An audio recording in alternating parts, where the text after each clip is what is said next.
Hey there everyone, and welcome to Azjenco Reviews. Today we'll be going over a game called Transistor. If you'd like to skip on ahead towards the summary, then check the timestamps in the description below. Okay, let's begin. Transistor hits the ground running, and the game has no issues with thrusting you headfirst into the thick of things. You play as Red, a singer who loses her voice at the start of the game. She wields a transistor, a sort of cybertech looking blade that turns out to be a lot more than just that. Not only does it grant a whole spectrum of interesting abilities that you'll need to survive, but it also acts as the narrator who guides Red on her journey. We'll explore the city of Cloudbank, where robots known as the Process will rise up to be the antagonists who stand in your way. For a setting where you'll be encountering very few characters, the game actually makes quite a few strides to flesh things out and make the world feel lived in.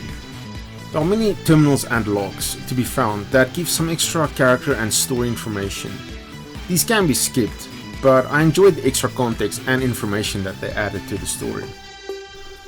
The world really felt interesting, and by the end I couldn't help but want to know more about all of it, but sadly it was over way too fast.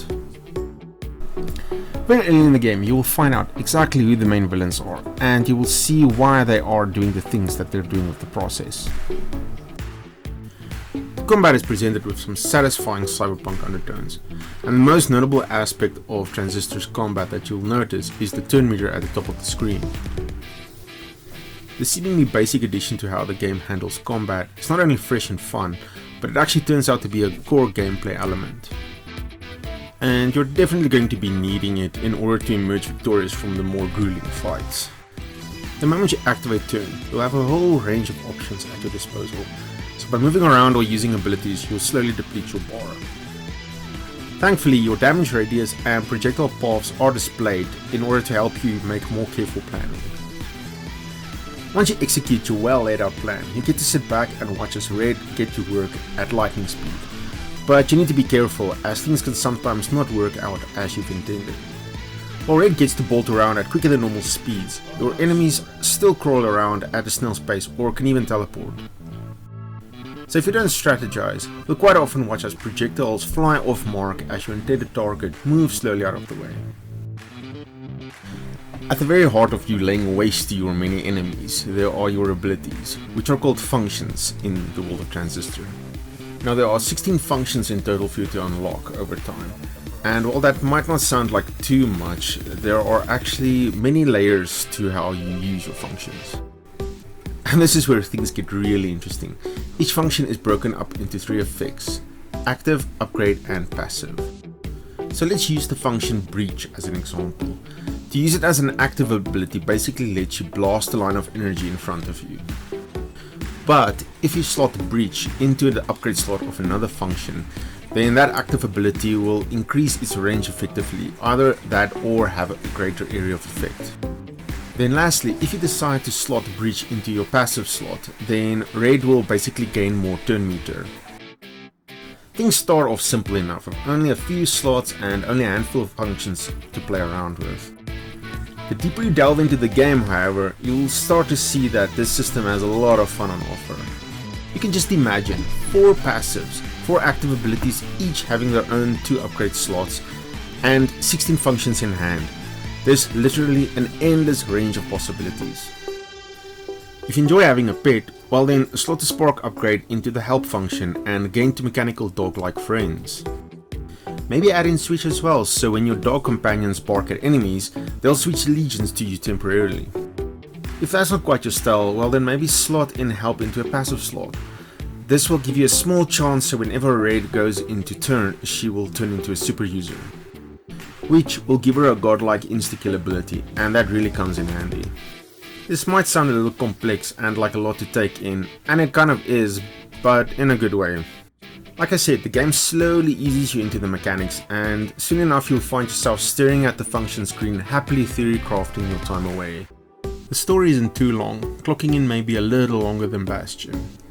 There is a New Game Plus mode though, if you'd like to delve a bit deeper into Transistor's mechanics, and this actually counts to the game's advantage. And I know this sounds like very odd praise coming from me, since I berated Bastion for doing this, but now I'm giving Transistor a free pass. But Supergiant definitely got this right. My only issue with Bastion was my desire for something a bit more fleshed out. While Transistor definitely has exactly that in how functions were designed, both games have you square off against tougher enemies when you go into New Game Plus. Bastion had an upgrade system where you can make basic upgrades to your weapons such as speed or damage, and on top of that you had elixirs that could modify your character in interesting ways. Going into New Game Plus with Transistor, you'll unlock more upgrade and passive slots, and before each battle you'll find yourself mulling over all your functions. You'll strategize over what works best where, what to slot passive or as an upgrade, or what ability combinations would you really like to see. Transistor introduced functions as a gameplay element that seems simplistic on the surface, but it slowly turns into this complex web of challenges of how you're going to engage your playstyle and how you want to approach the game. It is designed beautifully, and I applaud Supergiant for a job very well done. The story of Red, wielding a trusty armament as they plow through the streets of Cloudbank, is more than worth your time. In fact, it was over far quicker than I would have liked. With the Transistor in your capable hands, you feel unstoppable. The abilities, known as functions, made for an intriguing puzzle. You sort of get the feeling you're laying out a puzzle in front of you, and the pieces in the form of actives, passives and upgrades really gives you a sense of engagement as you go over the pieces and try to figure out what to fit where. The gameplay strives to go deep, and with the addition of the turn meter, Transistor feels like it hits that depth. You'd pause and then set your carefully chosen abilities into a planned strategy, and watch it play out with immense satisfaction, or see your intended plans fall short. But even so, you will learn how the functions work and then plan and adapt.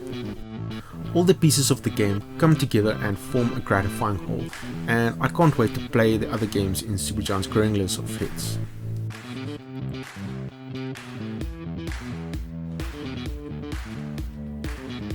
What did you think of my thoughts on the game? Drop a comment below and share your thoughts.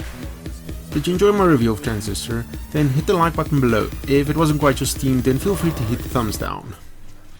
Subscribe to the channel if you'd like to see more Azjenco reviews on games, films, series and books. I'd like to give a special mention to all my patrons. Thank you all for all the support you show my channel. Have a great day everyone, and I'll see you again soon. Let's see if I can haircut. Your haircut hurts a lot, dude.